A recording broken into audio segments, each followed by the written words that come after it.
দামোদরে হুড়মুড়ি ভাঙল পিএইচির ব্রিজ। ডিভিসির জলের তোড়ে ভেঙে গেল পিএইচির ব্রিজ। আসানসোল রানীগঞ্জ শিল্পাঞ্চলে জল সংকটের আশঙ্কা। পাম্প হাউসে আটকে এক কর্মী। ডিভিসির জলের তোড়ে ভেঙে গেল পিএইচির ব্রিজ। আসানসোল রানীগঞ্জ শিল্পাঞ্চলে রীতিমতো জল সংকটের আশঙ্কা এবং পাম্প হাউসে আটকে এক কর্মী। উদ্ধারে রাজ্য বিপর্যয় মোকাবিলা দল। আমাদের সঙ্গে এই মুহূর্তে দীপক রয়েছেন। দীপক, সেই কর্মীকে কি ইতিমধ্যে উদ্ধার করা হয়েছে? সব মিলিয়ে কি পরিস্থিতি? এই একেবারে ব্রিজ ভেঙে পড়েছে, সব মিলিয়ে কি পরিস্থিতি? দেখো, ঘটনাস্থলে ইতিমধ্যে রাজ্য বিপর্যয় মোকাবিলা দলের কর্মীরা উপস্থিত হয়েছে এবং আটকে থাকা কর্মীকে উদ্ধারের চেষ্টা চালানো হচ্ছে। অন্যদিকে যেভাবে ডিবিসি জল ছাড়ছে এবং ডিবিসি ছাড়া জলে দামোদর নদে জলের স্তর বাড়ছে, জলস্তর বাড়ছে, চাপ বাড়ছে দামোদর নদে, এবং এই চাপ সামলাতে না পেরে পিএইচির ব্রিজ ভেঙে পড়ে যায় এবং এই যে ব্রিজ ভেঙে পাম্প হাউসে যে ক্ষতি হয়েছে তাতে কিন্তু আসানসোল, রানীগঞ্জ, জামুরিয়া এই শিল্পাঞ্চলে কিন্তু তীব্র পানীয় জলের সংকট দেখা দিয়েছে। আমরা দেখেছিলাম 1986 সালে এই ব্রিজ ভেঙেছিল, তারপরে কিন্তু এই ব্রিজে সংস্কার হয়নি, স্থানীয় বাসিন্দারা দাবি করছে, যার ফলে কিন্তু জলের তোড় না সহ্য করতে পেরেই এই ব্রিজ ভেঙে গেছে। ইতিমধ্যে ঘটনাস্থলে পৌরসভার আধিকারিকরা পৌঁছেছে, পিএইচির আধিকারিকরা পৌঁছেছে। এখন পৌরসভার কাছে সব থেকে বড় চ্যালেঞ্জ হচ্ছে কি পিএইচির এই পাম্প হাউসের জল যে যে এলাকায় সরবরাহ করা হতো, পানীয় জল নিয়মিত দিয়ে থাকতো সাধারণ মানুষকে, সেই এলাকায় এখন পানীয় জল কিভাবে সরবরাহ করা হবে। যদি সরবরাহ না করা হয় কিন্তু আগামী কাল থেকে তীব্র পানীয় জলের সংকটের আকার ধারণ করবে আসানসোল মহকুমা জুড়ে। বেশ, ধন্যবাদ। কসবার ল কলেজে গণধর্ষণের তদন্ত। 4 মোবাইলের ফরেনসিক রিপোর্ট পেয়েছে লালবাজার। মনোজিৎ এবং তার 2 সহযোগীর ব্যাংক অ্যাকাউন্টের তথ্য সংগ্রহ। আজ 4 অভিযুক্তর গেট প্যাটার্ন টেস্ট। প্রেসিডেন্সি সংশোধনাগারে গিয়ে পরীক্ষা পুলিশের। আমাদের সঙ্গে অমিত রয়েছেন এই মুহূর্তে। অমিত, যারা তথ্য এই মুহূর্তে লালবাজার পেয়েছে সেই তথ্য দিয়ে এই তদন্ত কত দূর এগোবে? একেবারে একদিকে যেমন হচ্ছে ফরেনসিক মেডিসিনের রিপোর্ট তা এখন হাতে আসেনি, সে রিপোর্ট হাতে আসবে। অন্যদিকে বেশ কিছু ফরেনসিক রিপোর্ট হাতে এসছে। এছাড়া ক্লোজ সার্কিট ক্যামেরা যে ফুটেজ সংগ্রহ করা হয়েছিল সেই ফুটেজ থেকে 4 অভিযুক্তর মুভমেন্ট, অর্থাৎ তারা কিভাবে হাঁটাচলা করে, তাদের বডি ল্যাঙ্গুয়েজ কি, তারা দাঁড়ালে কিভাবে তারা দাঁড়িয়ে থাকেন, বা হাঁটাচলা করার সময় তাদের হাত পা কিভাবে মুভমেন্ট করে, এই যে ফুটেজগুলো তারা এক্সামিন করেছিল, তারই ভিত্তিতে গেট প্যাটার্ন প্রেসিডেন্সি সংশোধনাগারে গিয়ে 4 জন অভিযুক্ত যিনি রয়েছেন, মনোজিৎ মিশ্রা, তার 2 সহযোগী এবং পিনাকি বন্দ্যোপাধ্যায় যে নিরাপত্তা রক্ষী, তাদের হাঁটাচলার বিভিন্ন মুভমেন্ট আজকে ক্যামেরাবন্দি করা হবে, যা পরবর্তীকালে ডিজিটাল এভিডেন্স হিসেবে ক্লোজ সার্কিট ক্যামেরা ফুটেজের সঙ্গে এই ফুটেজ এক্সামিন করে ম্যাচ করিয়ে আদালতের কাছে তথ্য প্রমাণ হিসেবে তুলে ধরা হবে। এছাড়া অন্যান্য যে ফরেনসিক রিপোর্টগুলো রয়েছে তার মধ্যে আত্মশুট করেছে, এমন 4টি মোবাইল ফোন যা বাজেয়াপ্ত করা হয়েছিল 4 জন অভিযুক্ত, তার ফরেনসিক রিপোর্ট ইতিমধ্যে কলকাতা পুলিশ হাতে পেয়েছেন। চাদর এবং গার্ডের ঘরের চাদর থেকে, হলুদ রঙের চাদর থেকে ব্লাড স্যাম্পেল পাওয়া যায়, তার নমুনা ফরেনসিকের জন্য পাঠানো হয়। অন্যদিকে ইউনিয়ন রুমে যেখানে প্রথম শিলতাহানি করার চেষ্টা করে, শিলতাহানির ঘটনা ঘটে, সেখানেও কিন্তু ব্লাড স্টেন পাওয়া যায়। সমস্ত নমুনা কিন্তু পাঠিয়ে ফরেনসিক রিপোর্টগুলো আসতে শুরু করেছে। বেশ, ধন্যবাদ। গ্রিন ট্রাইব্যুনালের নির্দেশে নকশালবাড়িতে 3 মাসের জন্য নদীঘাট বন্ধ। তো কি, ওখানে তো আর সেনাবাহিনী নেই পাহারার জন্য, তাই অবাধে চলছে বালি চুরি। দেখুন, বালি চুরি চলছে, আর আমাদের ক্যামেরা দেখার পরেই সঙ্গে সঙ্গে আবার বালি নিয়ে ট্রাক্টর চম্পট দিল, পালিয়ে গেল। ক্যামেরা দেখার পরেই প্রতিবাদ করতে গেলে নাকি মারধরও করা হয়। সাধারণ মানুষ অনেক সচেতন, তারা চেষ্টা করেন যাতে বালি চুরি রোধ করা যায়। দেখুন, ক্যামেরা দেখার পরেই দে দৌড় ট্রাক্টর নিয়ে। প্রতিবাদ করে আক্রান্ত 2। কথা বলবো প্রতিনিধি বিশ্বজিতের সঙ্গে। বিশ্বজিৎ, মাথা কারা? দেখো, মাথা বড় বড় রয়েছে, তা না হলে এভাবে প্রকাশ্য দিবালোকে গ্রিন ট্রাইব্যুনালে 3 মাস নদীঘাট বন্ধ থাকার পরেও এভাবে বালি চুরি কিভাবে হয়। কিন্তু এদিন প্রতিবাদ করতে গিয়ে হাতিরঝিল চ্যাঙ্গা নদীতে আক্রান্ত হয়েছেন মহিলা সহ আরেকজন।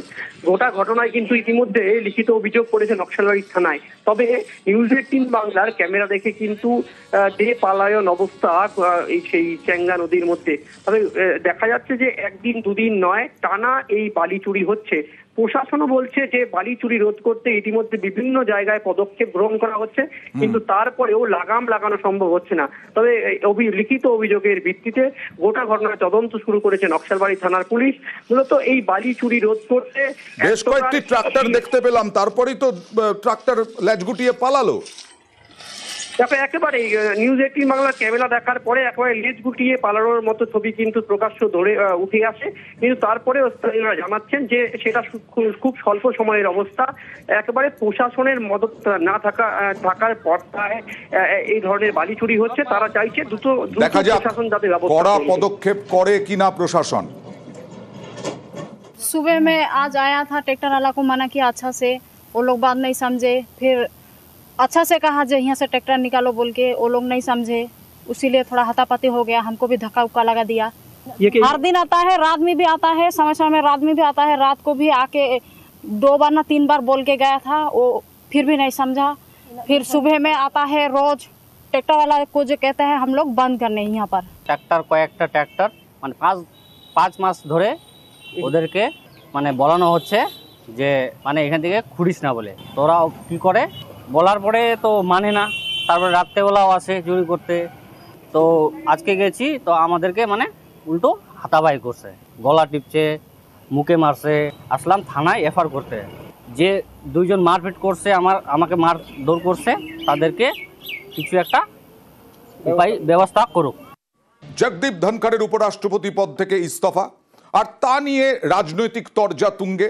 কিন্তু উপরাষ্ট্রপতি তো আবার দরকার। উপরাষ্ট্রপতি নির্বাচন নিয়ে নোটিশও জারি হয়ে গেল। উপরাষ্ট্রপতি নির্বাচন এই বাদল অধিবেশনেই, এই উপরাষ্ট্রপতি নির্বাচন হবে বাদল অধিবেশনে। উপরাষ্ট্রপতি নির্বাচনে কারা কারা প্রার্থী হবেন, কারা কারা অ্যাকচুয়ালি আছেন লাইনে, এটাই এখন আলোচনার বিষয়। আগামী 2-3 দিনে উপরাষ্ট্রপতি নির্বাচনের বিজ্ঞপ্তি, ভোটের বিজ্ঞপ্তি জারি করতে পারে নির্বাচন কমিশন। লোকসভা রাজ্যসভা মিলিয়ে মোট সাংসদ 782, 392 ভোট বা তার বেশি ভোট পেলেই উপরাষ্ট্রপতি। তবে ইন্ডিয়া বসে নেই, অর্থাৎ বিরোধী জোট বসে নেই, তারাও প্রার্থী দিতে পারে। কারণ তাদের শক্তি প্রদর্শন দরকার এই মুহূর্তে। সেই শক্তি প্রদর্শনের জন্য প্রার্থী দিতে পারে বিরোধীরা। বারবার এই ধনখড়ের যে পদত্যাগ, সেই পদত্যাগ নিয়ে বিরোধীরা প্রশ্ন তুলছেন। কেউ বলছেন যে হুমকি হুঁশিয়ারি দিয়ে আসলে এই ধনখড়কে পদত্যাগ করানো হয়েছে আলটিমেটাম দিয়ে। কারণ তিনি আদালত বা বিচারপতিদের নিয়ে যে গরম গরম বক্তব্য বলছিলেন, এবং রাজ্যসভায় তিনি মোশন, বিরোধীদের মোশন যা লোকসভা গ্রহণ করেনি, তিনি গ্রহণ করেছিলেন। আর কল্যাণ বন্দ্যোপাধ্যায় তৃণমূল সাংসদ, তিনি একেবারে সুর চড়ালেন। কি বললেন দেখুন। ওনাকে থ্রেট করে রিজাইন করানো হয়েছে। মানে এমন পর্যন্ত থ্রেট হয়েছিল যে রাত্রি 9টার মধ্যে যদি রিজাইন না করে তাহলে পরের দিন ওনার এগেন্সটে ইমপিচমেন্ট মোশন আনবে। কিছু কিছু কাজ তো সংবিধান অনুযায়ী করেছে, সব কাজ নাই বা করুন। যে কাজটা নরেন্দ্র মোদীর পছন্দ হয়নি, আর নরেন্দ্র মোদী তো চায় না কেউ সংবিধান অনুযায়ী কাজ করুক। 50 জন লোককে রাজনাথ সিংয়ের ঘরে বসিয়ে রেখেছিল, 50 জন এমপিকে, এবং সই করিয়েছিল ইমপিচমেন্ট করানোর জন্য। আর শ্রমিক ভট্টাচার্য বিজেপি সাংসদ, তিনি বলছেন এটা তৃণমূলের দ্বিচারিতা। জগদীপ ধনখড়ের সঙ্গে তৃণমূলের কি সম্পর্ক প্রত্যেকের জানা। জগদীপ ধনখড় যখন রাজ্যপাল ছিলেন তখন কি করেছিলেন সেটাও মানুষ জানেন। জগদীপ ধনখড় যখন উপরাষ্ট্রপতি হয়েছিলেন তৃণমূলের ভূমিকা কি ছিল সেটাও মানুষের জানা। তৃণমূলের রাজনীতি বিচারিতার রাজনীতি, তৃণমূলের রাজনীতি বারবার অবস্থান পরিবর্তন করার রাজনীতি, বিরোধিতার জন্য বিরোধিতা করার রাজনীতি। আর মল্লিকার্জুন খড়গে অর্থাৎ কংগ্রেস ও সরব ধনখড় নিয়ে, हमको तो ऐसा दिख रहा है कि दाल में कुछ काला है। उनका हेल्थ भी ठीक है। आरएसएस और बीजेपी को इतना डिफेंड करते थे, शायद ही वो खुद आरएसएस और बीजेपी के लोग नहीं करते थे। तो ऐसे वक्त में उन्होंने जो राजीनामा दिया है, इसके पीछे क्या है, कौन है, इसका कारण क्या है, देश को बताना चाहिए।